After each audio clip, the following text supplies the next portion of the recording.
Welcome to a Tech Moment on Cannabis Tech. I'm your host, Christina Etter. In this podcast, we take just a few minutes to talk about some of the exciting science and technology that's impacting and changing the cannabis and hemp industries. And right now, all of our industries are being impacted by inflation. And where cannabis saw a boom during the pandemic, now cannabis consumers are really starting to feel the pinch. And the industry is starting to feel it too. Today, to discuss this ripple effect of how the pandemic and the financial troubles that followed have impacted cannabis, we're bringing on a panel of experts today to talk about how we can learn more about how inflation is impacting the cannabis space from several different directions. So let's meet today's panel of rock stars. First, we have Laura Bianchi. She is a partner at Bianchi and Brandt and an expert in cannabis law, business operations, and corporate M&A transactions. Laura brings an unparalleled legal and business experience to our panel today. She is a champion for women and a true advocate for the cannabis industry. So thanks so much, Laura, for being with our panel today. Thank you very much for having me. I appreciate it. Our next guest is Kirk, who is the Chief Product Officer at Blaze and a serial cannabis entrepreneur and leader in the cannabis sector.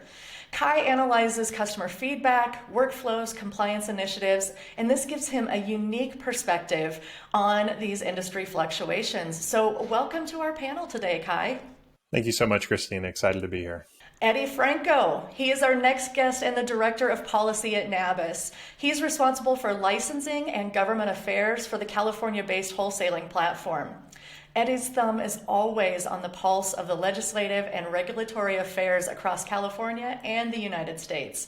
Thanks so much for taking the time to join us today, Eddie. Thanks, Christina. Happy to be here. Greta Brandt rounds out our panel today. She is the president at Flower Shop, and as a licensed corporate attorney and president of the brand, Greta is involved in every aspect of operations, including cultivation, retail, manufacturing, and wholesale. So thanks so much for taking the time today, Greta. Thank you for having me. So everybody, the first thing that I would like to have each of you do is just take a couple of minutes, tell us a little bit about your business and what are, just off the top of your head, what are some of the biggest adjustments really that you've had to make over this last couple of years because of all of these things that have impacted us from this crazy pandemic and things that have happened since then. And Laura, I'll let you kick us off if that's okay. Sure, happy to. Thank you. Certainly a pleasure to be here again. Thank you so much. So Bianchi and Brandt, we're a full service business litigation law firm. But as I often joke, being in the cannabis industry, we are certainly part attorney, but we are part everything else that our clients have ever needed us to be. We've been in this industry since 2010 and certainly have been our pleasure to work with our clients from the very beginning of applications and figuring out what this looked like and where we were going in the rulemaking process to today. So many of our clients now work across the United States and even internationally. It's been a lot of fun, but it's definitely it's always interesting. There is no set path. And so we really enjoy not only helping on the legal side, but being very much strategic business partners for our clients. And I always laugh that I can draft a mean architectural plan. I can draft a contract. I can help you with your operations, you name it. We've had to really figure out so many things that most lawyers don't do. The pandemic presented its own set of unique circumstances. Now, thankfully for us, because a lot of our clients are throughout the United States, we were able to pretty quickly adjust as far as not having in-person meetings and doing things via Zoom and stuff like that. Technology, of course, has continued to present its own challenges and what worked and what didn't, but I think it actually sort of became an endearing thing as everyone really worked together. I will say, though, a lot of our adjustments had to do in what we were assisting clients with, because while it was fantastic that we became essential businesses, the cannabis industry has so many different rules and regulations, such as just the cards that most employees have to possess. So when people are out in huge waves because of the COVID pandemic, it's not so easy to get subs in there. It's not so easy to get replacements. It's really challenging to hire. And so it's not as quick and easy as a lot of other businesses because of the different requirements for working in the cannabis industry. And so I would say that was probably one of the biggest adjustments, is just helping clients figure out how to continue forward and meet those essential needs, despite a lot of the difficulties in keeping employees healthy and safe and actually in the facilities. Right, right. And I love that you mentioned, I think in any role here in the cannabis space, we all wear a lot of hats. And, I think that's probably one of the biggest changes that I've felt, I know, coming from the corporate world is just that there are so many different things going on, and really nobody has yet really kind of established themselves as being a particular expert in one particular field, because everybody's got their fingers in a little bit of everything. So I'm glad that you pointed that out. Kai, do you want to go ahead and jump in here and tell us a little bit about your role and how your company has been impacted? Yeah, Blaze, we provide software for the most of the cannabis verticals. So whether you're a cultivator, a distributor, which plays a lot of role in California, or retail, which is really where we cut our teeth and our strongest share of the market. We've got about 1,400 operators across the United States and Canada that utilize our software solutions. And we kind of pride ourselves as being the operating system for dispensaries with over 60 integrations into leading cannabis tech platforms. So whether you're looking for e-commerce or marketing, anywhere along the chain of different integrations, even integrations into QuickBooks, we provide that to really kind of be that operating system to run your business. On our side of the house, with our customer base, it was really interesting to see when the pandemic hit, from our customer perspective, this delivery and curbside and how much that just really picked up. And we always kind of knew and had pushed on our customers that if you're not doing delivery, if you're not doing convenient methods like pickup, you're just educating somebody else's consumer, right? You're going to have them come in, they're learning what they want, and then they're like, you know what, I want that Amazon convenience. So we were able to, as soon as the pandemic started hitting and we saw the lockdowns, get out there and do a lot of webinars and really help educate our customer base on how they can get the proper licensing or permits to actually be able to do delivery and do curbside pickup, to really help them survive and thrive through the pandemic. And so that was, one big shift. Of course, onboarding our customers, we had to go virtual with that, not being able to do in-person onboardings, but honestly helped us find more efficiencies. And then as a company, of course, just all the HR procedures we had to deal with, and the uncertainty in the capital markets was probably one of the biggest ones that hit our company. We were about to do a capital raise right when the pandemic hit. And so all of a sudden those capital markets dry up, and we looked at ourselves and said, you know what, we just have to buckle down and become profitable. And the pandemic forced us to do that. But we were able to do it without letting anybody go or cutting anybody's salary, and really just tighten the ship. So it was, all in all, it was not I wouldn't say a good experience, but it forced us to look at ourselves and really become more efficient as a company, and make sure we're providing the best value to our customers to keep them happy. And isn't that the silver lining of a really bad situation? Is I think we all kind of learned some new skills, maybe learned some new ways of doing business that we hadn't considered before. So, if we can pull some lessons from that, I think that's great. Eddie, I'm going to go ahead and welcome you to the panel now, and go ahead and give us your perspective on your company and how the pandemic impacted things for you. Sure. Thank you, Christina. Happy to. So Nabis, we're a licensed wholesaling platform here in California. We're the leading wholesale platform supporting, over 200 brands, and supplying about the entirety of California's retail network here in the state. We also offer fulfillment, warehousing, payment processing, kind of just that connective tissue B2B services that the industry needs. However, we are also a licensed operator. We're a licensed distributor in the state, and we offer distribution services throughout the industry, which meant we experienced the pandemic in sort of two ways. Absolutely in the ways that are being described here, where we had to support our brand partners and our retail partners in navigating the complex and weird world that we were all rolling into. But we ourselves also had to get ready and shift as operators in the new pandemic world. I've often likened us as licensed distributors very similar. We're probably, cannabis is a weird and different space, but we are probably one of the most similar businesses to others, in the sense that really when you get to the distribution warehouse, you're just moving boxes back and forth, moving them into trucks, getting them out, where it looks very similar to another warehouse that you see wholesale fulfillment happening, which meant we were dealing with the very same issues that others were: social distancing, PPE for our employees, rapid testing, ensuring that we were responding immediately to the ever-changing world. The layer on top of that was particularly difficult for us and for the cannabis industry if you're a licensed operator, is that we did not have access to the resources that other small businesses did throughout the pandemic. The federal and state relief we saw passed for small and large businesses. Unfortunately, the cannabis industry could not utilize that because we are not considered a federal business. So unfortunately, we were dealing with a lot of these problems head on and kind of having to navigate it as we go. Thankfully, we're here. I think if anything, we were made stronger through that. You mentioned, Christina, it's an opportunity to learn. We definitely learned a lot, I think adapted, but it was a lot of navigating the dark and figuring it out as we go. I'd like to say we figured it out pretty well, but as everyone else was dealing with at the time, there was a lot of questions that we just had to answer as we moved. Right. And what a testament to the cannabis industry, because I mean, the cannabis space in general has always had, I think, more challenges than most industries just because of the background that it's come from, the regulations, fighting legalization, there's all of these things. So, what a testament to the resilience of the industry to be able to move forward like this. Now, Greta, I'm anxious to hear your side of this too, because you actually work for a cultivator. And so I'm curious to hear from your perspective. How was the pandemic for you, and what were some of those challenges you faced? Yes, hi, thanks for having me.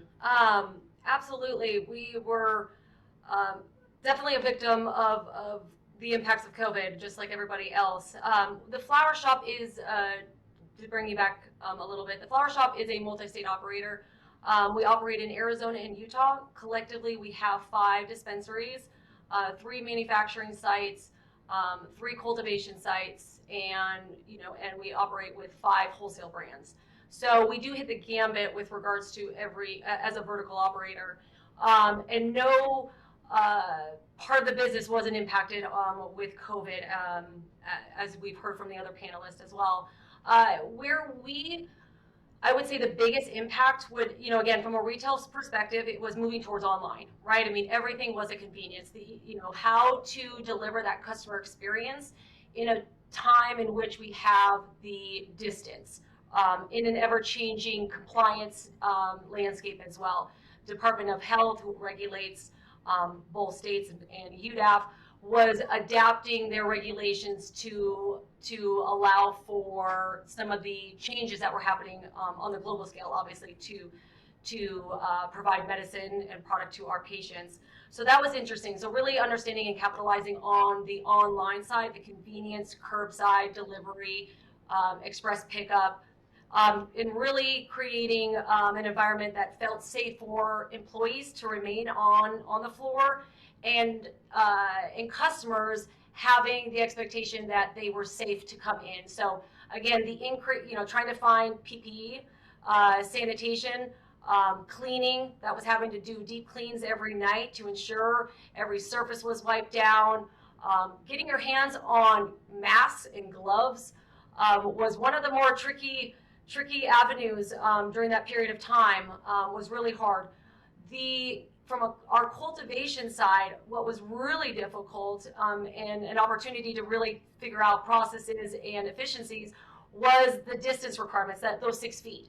In an environment in which, from a manufacturing and cultivation, which are required to be so close, that was very challenging. So really figuring out shifts that would allow for those facilities to be 24/7.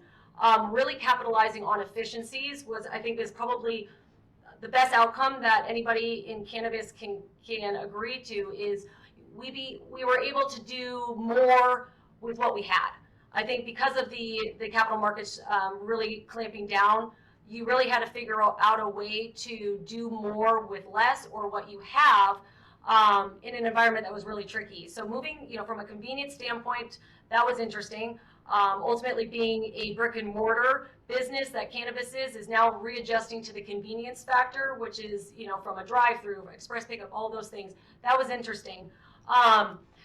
Supply chain issues were probably one of the bigger impacts for us across the board, whether that is, actual sanitation, gloves and masks to keep our employees and customers safe.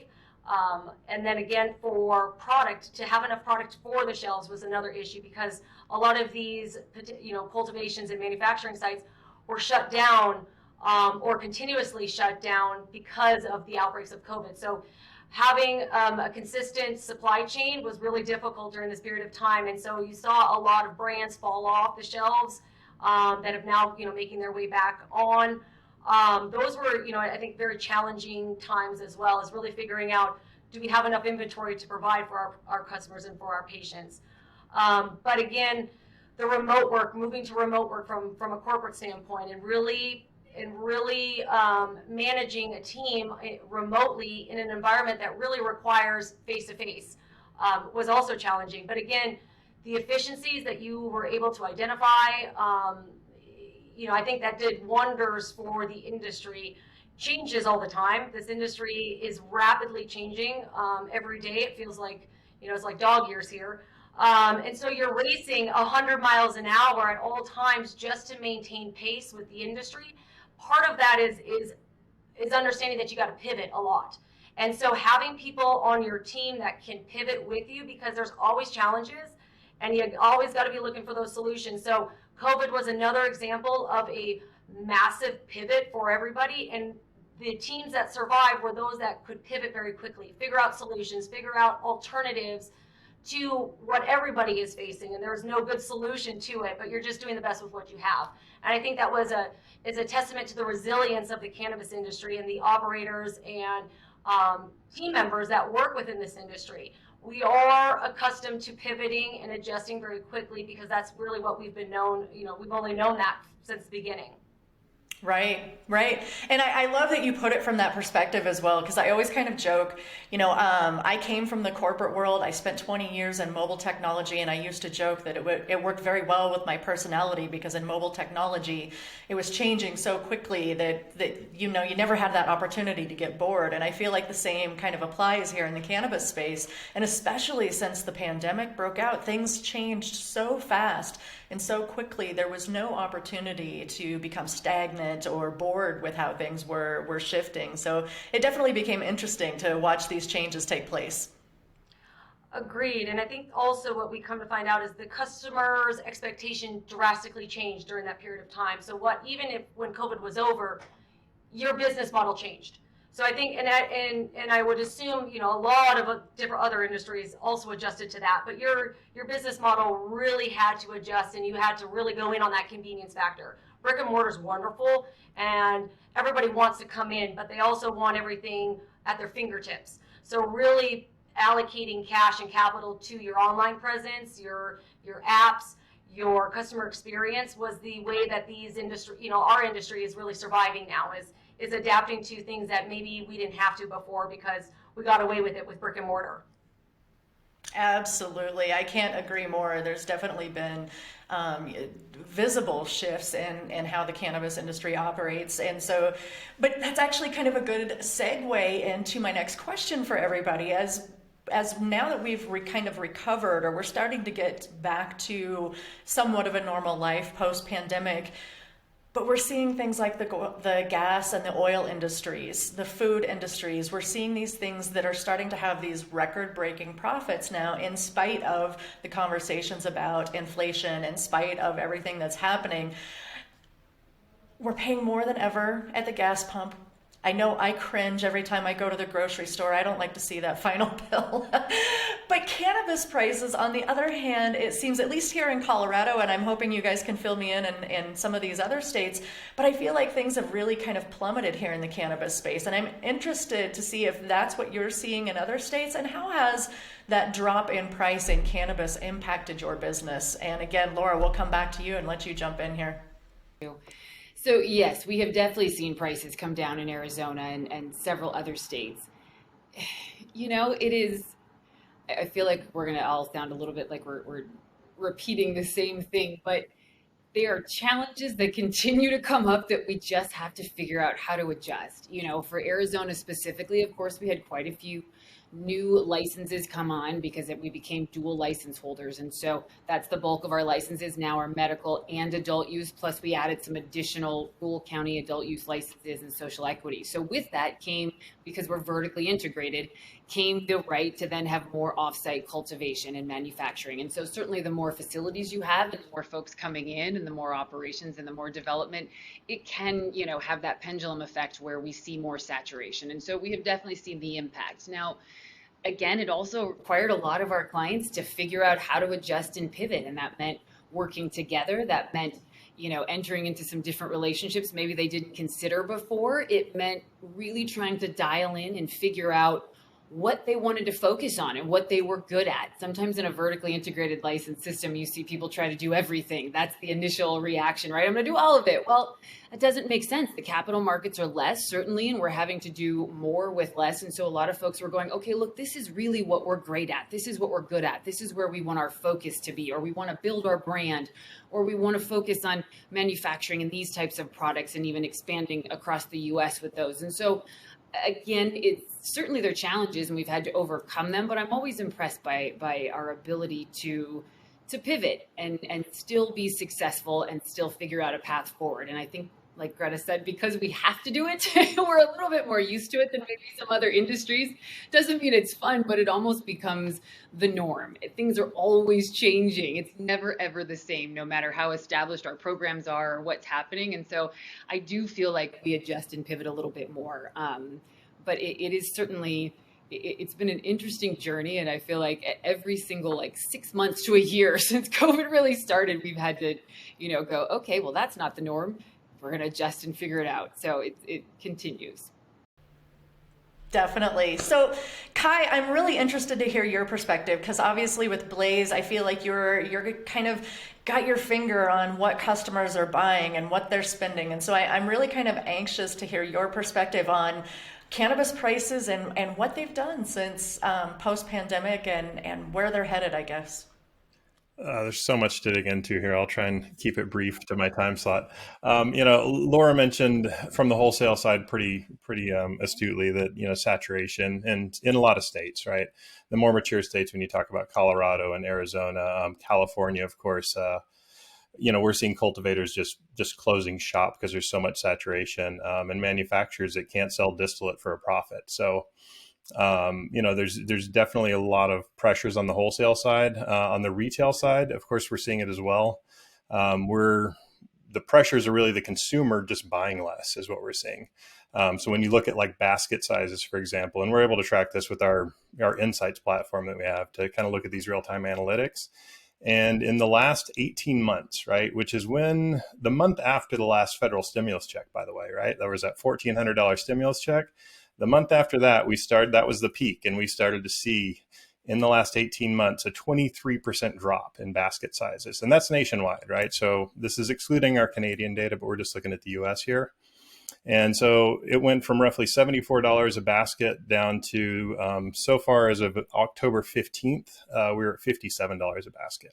So just thinking that those consumers are just buying less each time they go in the stores. And looking for those, those better value plays to kind of fill that desire to buy cannabis.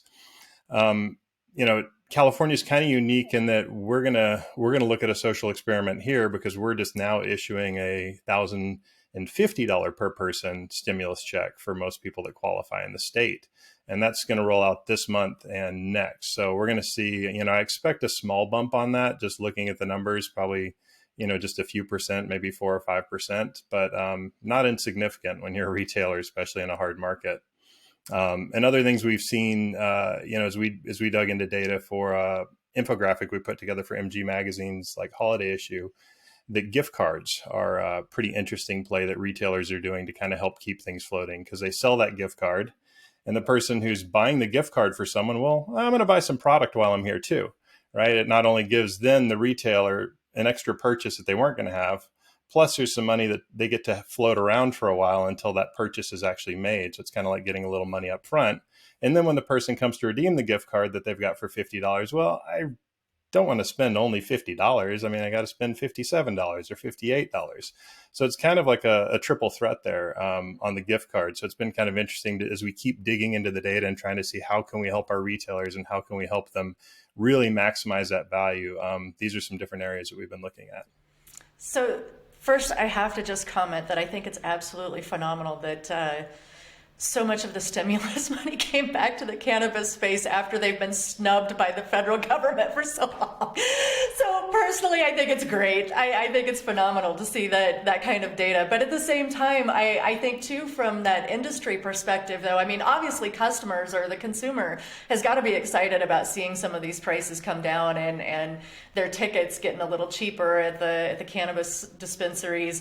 But at the same time, the industry's got to be a little bit nervous or hoping for that bounce back here soon. So, and I know, at least from my perspective, I hear a lot of the growers out here complaining about what they're getting for their, their cost per pound or, however they're selling. And so, Eddie, I'm really anxious to hear your perspective since you work, on this wholesale perspective. Tell me what your perspective is since the pandemic and what's really impacting the prices of cannabis.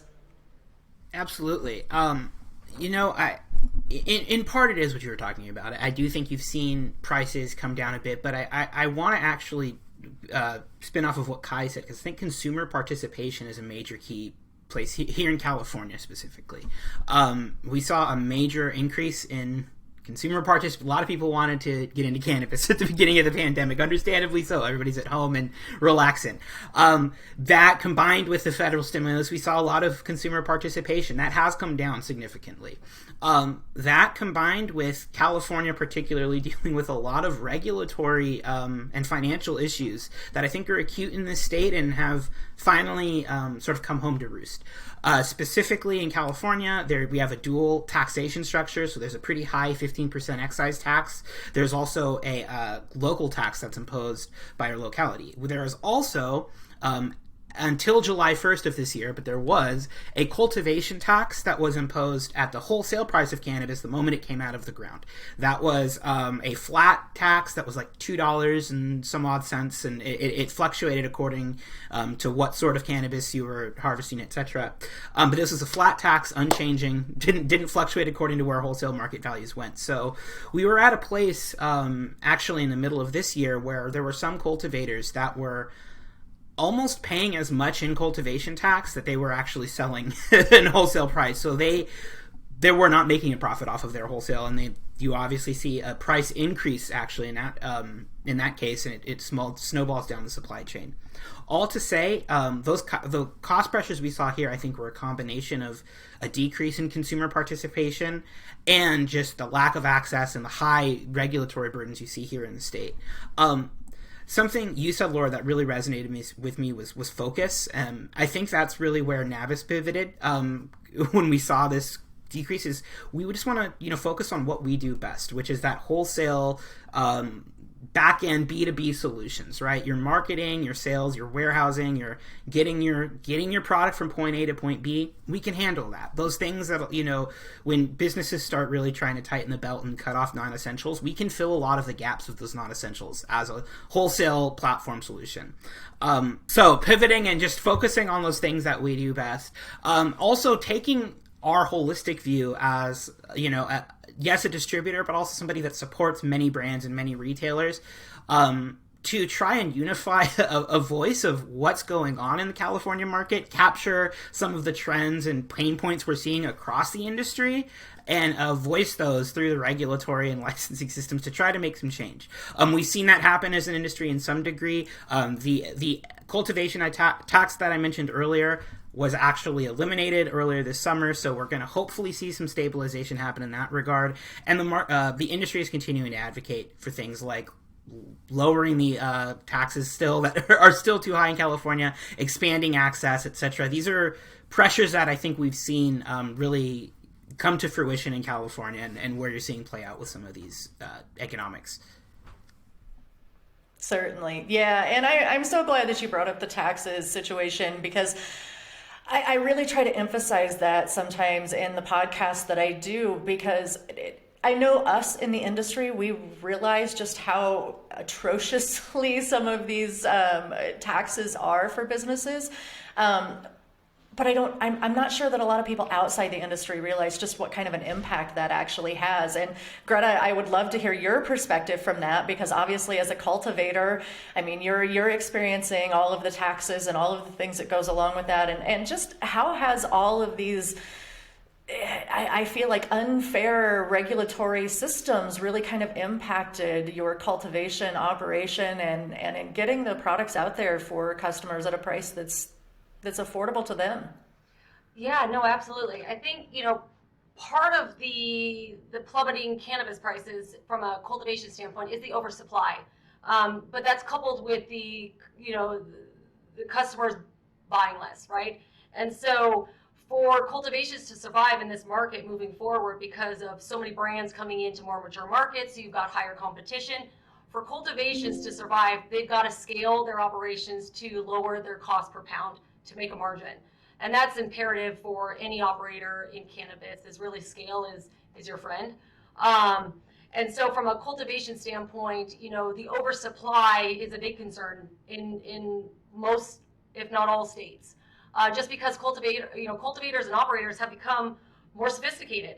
They have leveraged their knowledge, the expertise of the industry, all of the new technology that's coming out to really scale their operations to have really good quality weed now. And so when before you're all everybody's kind of competing in, to pull themselves out of the pack.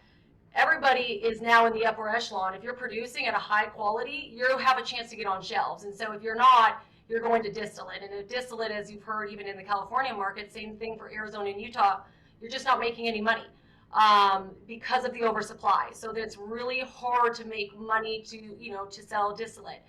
But part of that too is going to be very difficult for brands if you don't have a retail shop in a lot of these markets to compete because of the oversaturation in flower, the oversaturation in brands, because of all of these new brands coming into the market to try to compete. There is a sense of reciprocity, right? I mean, to the extent of everybody has their in-house brands and then everybody has wholesale brands. And leveraging your shelf space to allow for wholesale to get to get your product on other shelves. There is that going on now, and so you're starting to see a whole new landscape of shakeup at the retail storefront.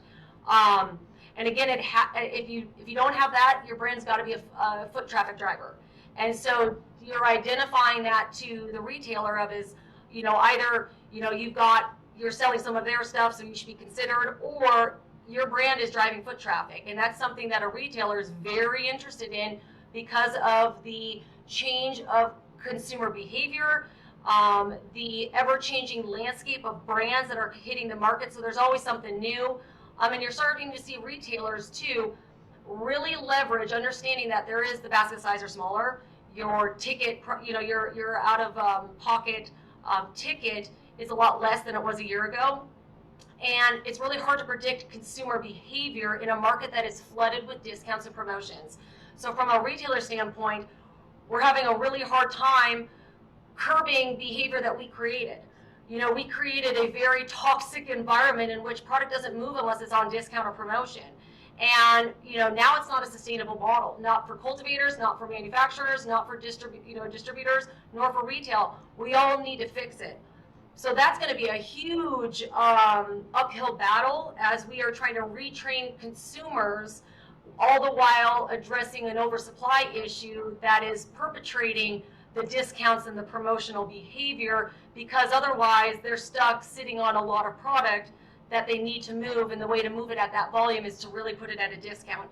So you're starting to see it's a trickle effect that starts at the cultivation that just makes its way all the way down to the retailer. And how is that retailer differentiating itself from the shop down the street when we're all selling the same thing and we're all offering the same discounts? It's really putting your efforts into what is that consumer experience want? What do you want that consumer experience to be? What is going to drive traffic back to your store? And that's part of your, I think Kai was great. It was wonderful to identify gift cards as a wonderful opportunity. Your loyalty program is really going to drive people back to your store if you've got something that the other stores don't have. And so you really are, and also on the taxation issue, with the excise tax here in Phoenix, we've got a 24% out of the door tax on those products. So you're starting to see, specifically without the stimulus checks, that they are absolutely spending a lot less because of the excise tax is taking up almost 25% of their, the money that they're walking into the store with. So you're starting to see consumer behavior now adjust to reality, as we don't have that much discretionary funds anymore. So I feel like this is a good way to kind of move into this next question, because each of you have kind of talked about the market saturation. You've talked about scaling the business in order to be able to bring your costs down, and then also talked about the competition that's involved in this, and about how some of these companies just really have not been able to pull themselves out of some of these challenges when they're facing some of the larger companies. But now we have this change happening at the legislative level. So we have President Biden, who has made the announcement to pardon the federal possession of marijuana, and then also requested that Human and Health Services now review how cannabis is actually scheduled, which is great. This is the direction that we wanted this to go. But how do you feel that this is going to impact the industry? Because obviously, if we're already seeing issues with an oversaturation and too many product in some of these mature markets, is the federal legalization going to make that problem worse as things expand, or is it actually going to get better because things are going to be able to spread out? And Laura, I'll come back to you and let you jump in here first. So I'm going to back up and comment on what actually took place. And symbolically speaking, fantastic. Appreciate the position. It is absolutely a step in the right direction. In reality, does it do much? Unfortunately, no. First of all, not a single person was released from prison. This affected, I think, maybe 6,000 to 7,000 folks who now will, of course, have access to employment. And for those folks, I applaud them. And that's a fantastic thing. I don't take away, if you're one of those people, I don't take away the importance of it. But unfortunately, it really just pardons simple felonies. If the federal government has gotten involved, we are way past simple felonies. It is normally the state that handles most of these types of convictions when we're talking about marijuana possession. So in reality, it just doesn't really do that much. Appreciate that he then, said to the states, hey, I think you should take a look at this and really look at how you are treating your folks, and look at your criminal justice system, and look at your rules and our state statutes. I don't know that it will really do that much, but again, appreciate the sentiment.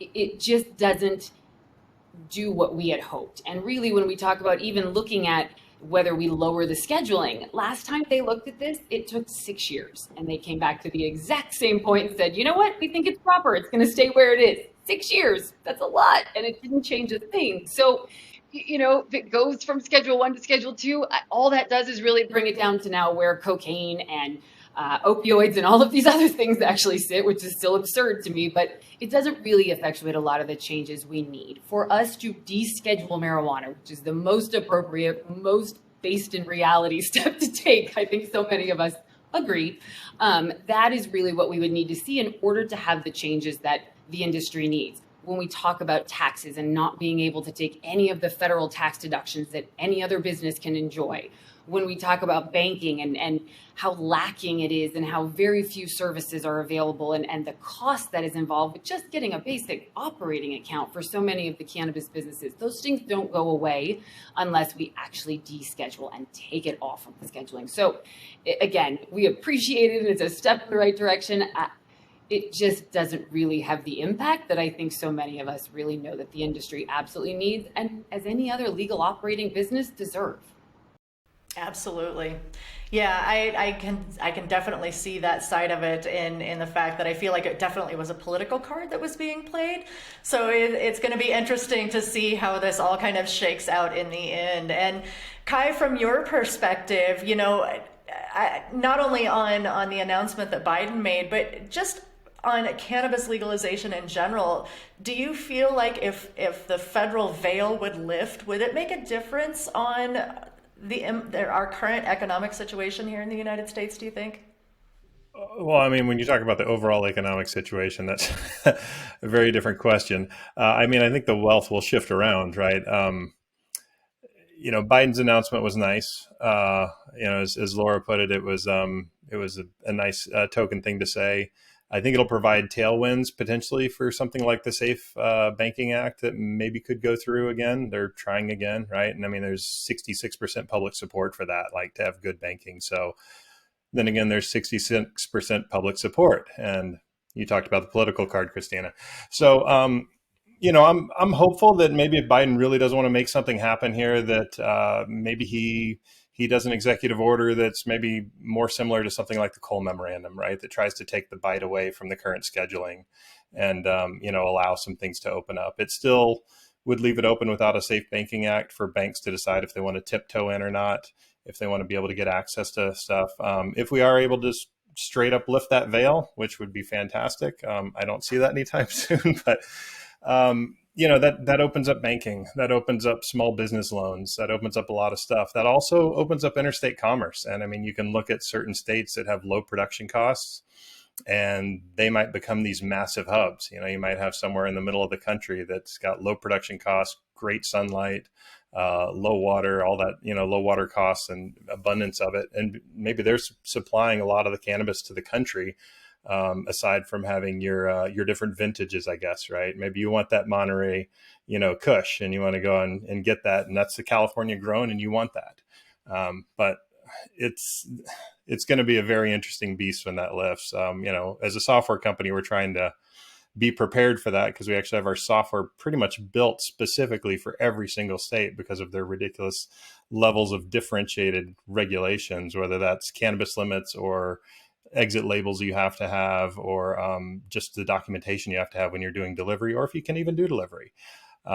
So then when you start looking at interstate commerce and what happens to metric and BioTrack, and do they become one, and how do you even deal with that manifesting? It's a lot to figure out, right? So even if that gets lifted, or there's a States' Rights Act that allows interstate commerce, there's going to be a lot of legwork to try and figure out how to make this actually work and to get cannabis out of one state and into another state, and do that in some sort of controlled and tracked manner. Definitely, definitely. I can tell you personally, I cannot wait for interstate commerce. I think that's going to be the day that the cannabis industry really starts to open up, and we can start to buy cannabis like we buy wine from a very specific region. I'm very much looking forward to that mature side of the industry. Eddie, coming back to you from a wholesale perspective, how do you feel like these federal announcements and kind of wishy-washy federal circumstances right now are impacting the business? Absolutely. Thanks, Christina. I'll speak in part as a wholesale company, but I'll also speak in part as a longtime cannabis advocate, politico, so to speak. Laura, I'm very glad I'm not the wet blanket in the room. The only one, I should say, because Kai, you too, I was afraid I would be the one saying, hey, guys, this ain't big deal. Look, I agree with my friends here. I am happy that the rhetoric's there. I'll say candidly, I didn't even expect this out of Biden, so I'm happy to see that this happened. Nevertheless, I concur. It is not a huge deal. It is not the systemic change I think a lot of us have been waiting for in the industry. For what it's worth, when friends and colleagues in business got excited, I said, wait, guys, hold your horses. I don't think it's time to change any SOPs quite yet. What it does encourage me for is just that conversations will kind of thaw out in Congress. I think specifically in Congress, a lot of conversations when it came to safe banking, when it came to, Schumer's yearly Senate bill or the House bill that's introduced, even those were done in a lot of political contexts. I'm always also very cynical when things are talked about 4 or 5 weeks out of November. There's typically a reason for that. Nevertheless, I do see that with President Biden making this announcement, showing that he is willing to actually engage in the conversation, you're going to be seeing specifically conversations in that congressional level start getting serious. It's not going to be, hey, how do we announce safe banking in a press release so that it's looking good? It's really, how do we get safe banking integrated into a package and, move this needle forward? Because to Kai's point, that is one of the most crucial things, I think, that the federal government could immediately do. We're a multi-billion-dollar industry that is almost entirely cash-based. That's not only complicated, that's very unsafe from an employee perspective. It's hard from a from a tax compliance perspective, the whole nine. I'm also glad that interstate was brought up, because I think this is another place where you may see serious conversations start to engage. California, we just passed a bill this year that actually allows our governor to enter into interstate conversations. Oregon passed a bill a couple years prior that did a similar thing. Those entire bills are contingent on our congressional delegation actually giving us the okay. I think this gives our congressional delegation, California, Colorado, Oregon, etc., the political cover to really engage in these conversations in a serious manner. I am partially optimistic and partially just as reticent as Kai when it comes to the interstate world. On one hand, there are a myriad of issues we're going to need to solve. You mentioned the track and trace, you mentioned packaging and regulation. I'll mention testing. Specifically, the standards that we test products to are different throughout different states, and it's going to be hard to reconcile that. At the same time, I actually think some of the oversaturation issues we're seeing may be abated in an interstate world. Right now, we're seeing a world where 20, 30 odd markets kind of all have to create and stand themselves up simultaneously, whereas in an interstate world, those of us like the California and Oregon, the West Coast that knows how to grow, we can provide that. We can be your I don't know, the Idaho potatoes, we can beat out of cannabis, so to speak, right? They're going to have the states there, and then vice versa, others that learn how to work it out great in other aspects of the supply chain. So, a lot of questions to be asked, ones that I'm starting to think through more seriously, because I do think that I'm more optimistic on the federal level, but I'll reiterate, we're not changing any of our internal business practices or anything in light of this this new announcement. Right, right. I'll tell you, I just had a conversation about 2 weeks ago with Kyle Kazan from Glasshouse Group, and he brought up an interesting point in terms of interstate commerce, and I hadn't really looked at it from this perspective until he said it like this. But he says, can you imagine if the farmers in Iowa could only sell the corn that they grew to other Iowans? He says, can you imagine what that would do to the corn industry if they could only sell within the state where the corn is grown? He said that, the cannabis industry has been so crippled by that stipulation of keeping it within their borders that, once that veil does lift, he feels like there's just going to be such a big influx. Just like I said, people like myself and others that are anxiously awaiting for the day that we can walk into our dispensary and purchase California bud versus, things that's, grown right here. So I feel like that's a big part of this space, and it's definitely going to be interesting to see how that all pans out. Now, Greta, I would love to hear from you, and as a cultivator, how do you feel about some of these changes or some of these announcements that are going on, and, how do you feel like this may impact your business? Yeah, no, I definitely agree with everything that was said before. Not something to write home about, specific to Biden's announcement. But with regards to interstate commerce, it's such an interesting topic. I think, why the West Coast entered into pacts like that is because of an oversupply issue. A way to survive for the industry, for the cannabis industry in California and Oregon and Washington to survive, they need to get their product out. But you have states like Arizona, Utah, you've got all of these other states that are saying is no, we don't want more product into our states, is going to be the biggest issue. And I think you're going to have a lot of pushback from operators that have put in a lot of money and capital into building their brick and mortars, retail, manufacturing sites, cultivations, hundreds of millions of dollars, and which their financials are based upon those particular valuations. And now you're going to say that we're going to, with the opportunity for interstate commerce, you're going to wipe out a huge portion of those companies' valuations. So I think you're going to have a really hard time getting product into states that are very protective. Arizona, Utah specifically, Florida specifically. Of states that are saying is no, especially for the operators that have invested that amount of money, they would be in opposition to want to allow it.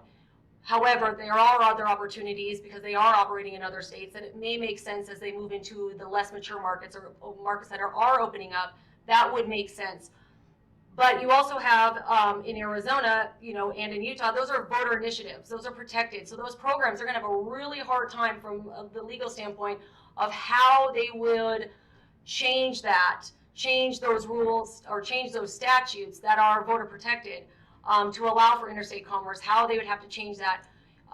You've got regulators too that are demanding to be at the table of even when they discuss federal legislation about interstate commerce, because the regulators themselves have spent, you know, a lot of time building up those programs to really work within those states. And now to upheave that with interstate commerce is going to be a big deal for the regulators in the states to have to deal with. So again, I think interstate commerce is one of the most interesting. It'd be great to have safe banking, open up capital markets, and allow for more investment, more opportunities in the market to really develop the industry even further.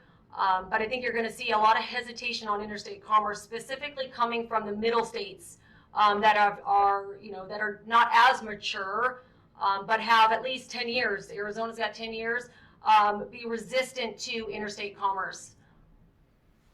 I can see that too. Yeah, most definitely. Now, we've just got a few minutes left. And so before we close out, my last question for everybody is really just to kind of pull out your crystal ball, take a look at the industry from your perspective, from your business perspective. If this federal veil lifts, and say it lifts within the next, maybe 3, 4, 5 years, how do you see the industry progressing at that point? Where do you think we're going after, once the cannabis industry actually gets this green light that we're all hoping for? And Laura, we'll come back to you. It's hard to pick just one thing. I think probably with the vein of what everyone on this panel has already, iterated is the banking, the financial markets, the capital markets, just access to everyday services that any other business needs at a reasonable rate, if at all, is really going to be the most important next step. I mean, we even have challenges as a law firm with banking, which is absurd to me. We have a program that is approved and was voted into law by our people, and I still have fights with those that shall remain unnamed. And so it's really challenging. And so, as we move into that next phase, and once that is lifted, of course, I think just as Greta said, there's going to be challenges. I think interstate commerce is a whole separate subject that we could have another, 2-hour discussion on. But just from just being able to take advantage of the tax benefits that any other business takes advantage of, and being able to tap into traditional, typical capital markets, not looking at outrageous interest rates and going, oh, but it's cannabis, right? In any other realm, 16, 17,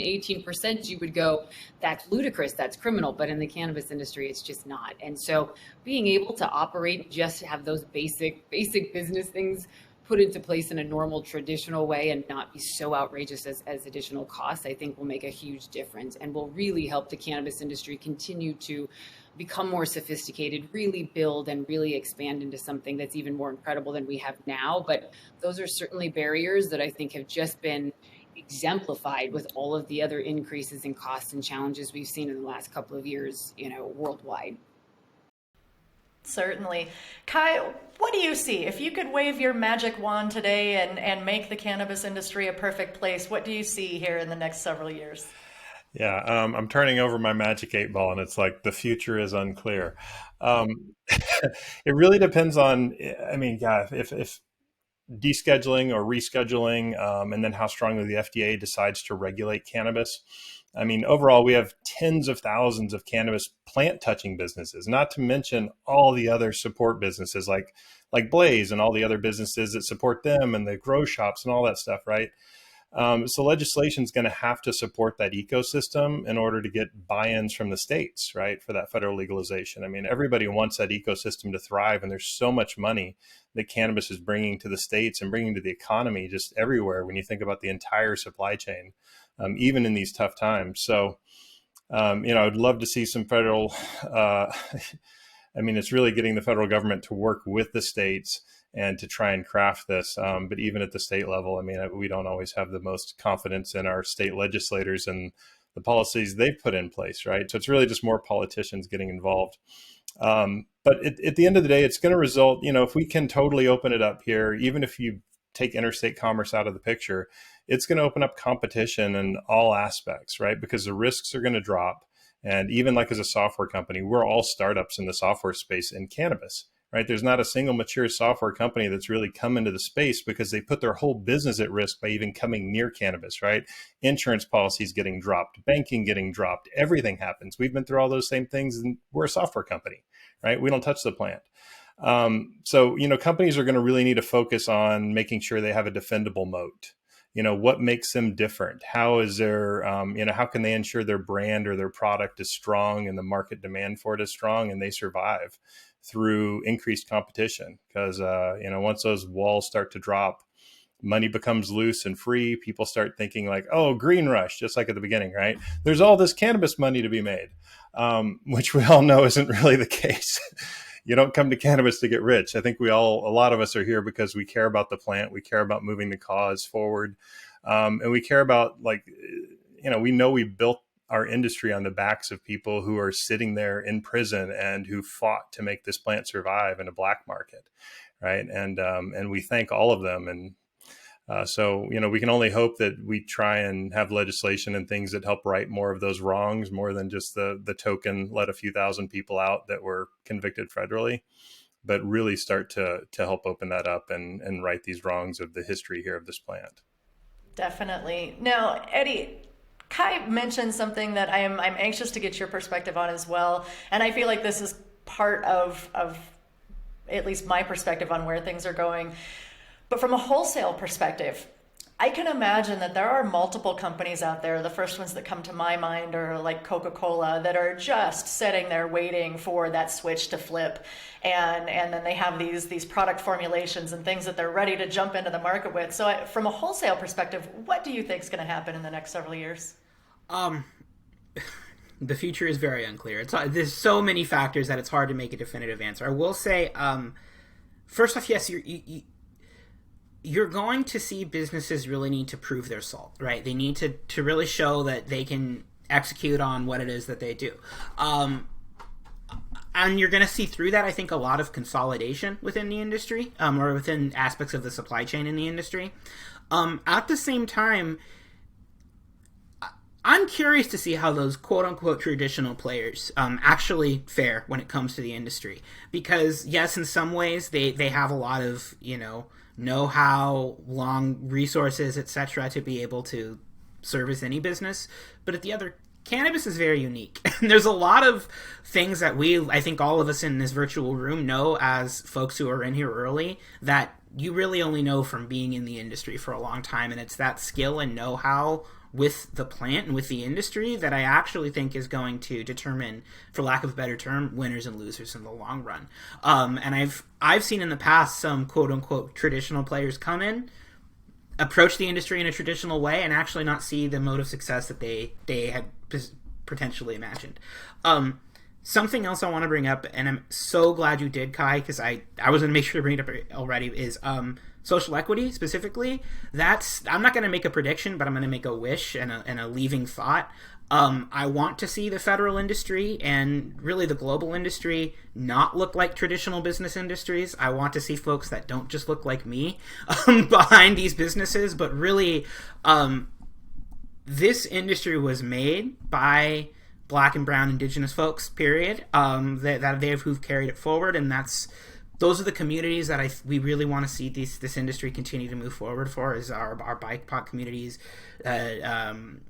LGBTQIA communities. I think that in some ways the cannabis legalization is a place to learn best practices from other industries and implement them, but in another way, it's a place for us to change the way best practices look and change the way traditional business looks, and really make it look the way we all want it to be.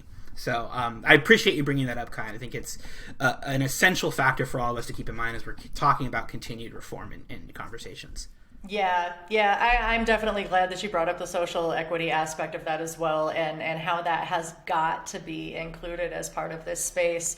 And definitely we have got a long ways to go in that perspective. So Greta, I would love to have you kind of close us out and tell us, what do you see for the future of the cannabis space?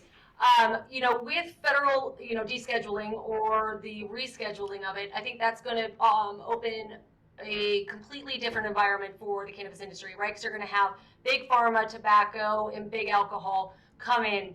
they're going to take positions with these companies that know the industry, know the consumers. So they're going to leverage the knowledge, but they're also going to leverage their capital and their capacity for manufacturing to create, a product that is diverse enough for a mass amount of people. So I feel like you're probably going to see a lot of these smaller brands fall off. My hope is with deschedulizing that we will work towards destigmatizing cannabis. And I think that there's still a huge stigma with cannabis. Part of what's happening right now is the wellness approach to cannabis of health, right? Not only just physical health, but mental health. And so my hope is that with maybe deschedulizing it, we can start to destigmatize that and also destigmatize mental health. And make a line connection there, because typically people are using cannabis for a health reason, whether that's sleep, anxiety, pain. All of that lives on our mental health spectrum. And so my hope, and especially for even like the flower shop is destigmatizing cannabis, but destigmatizing mental health. They're one and the same, at least been stigmatized together, and being able to leverage cannabis and promote cannabis as an opportunity for mental health, I think is going to be an opportunity. If I had a crystal ball, I would love to see that happen. But I think with deschedulizing or reschedulizing, whatever the terminology is going to be used, you're going to see a shift in the landscape for sure, where the big players are going to come in. They're sitting on the sidelines. That will be the biggest move that we'll see in this industry. And what it will look like, it will be a ripple effect for smaller operators, smaller brands. They're going to have a hard time surviving because, again, the size of scale, the cost per pound, they won't be able to compete. So it will be interesting. But again, any movement in this industry, would be great. We don't get too comfortable for too long, but we don't plan on it. Our business is not planned around a future changes on the federal level. That just doesn't make sense for us. That's looking way too far in advance in a market and an environment that changes daily. Definitely, definitely. Well, it has been an absolute pleasure to have everybody here today and have this conversation and talk about some of these things that are really impacting the industry from your perspective. There's just, as we've talked about throughout this, there's so many different segments within the cannabis space, whether you're a cultivator or a wholesaler, distributor, or a manufacturer or an extractor. There's just so many different segments, and I think everybody is feeling a little bit of these impacts. And so I love having people like you on the show to talk about how different things in terms of economics and our legislation is really impacting your business, and hopefully bring some awareness to the fact that cannabis is a very, very difficult industry to get into now, and it's probably going to continue to be difficult for several years, despite all of these, what do I want to call them, maybe empty promises or exciting words that we hear in these various announcements. But again, folks, I appreciate your time today. Thank you so much for coming on the show, and we can all just kind of cross our fingers and hope some good stuff is about to happen here within the next few years with cannabis. So thank you again for your time today. Thank you so much, Christina.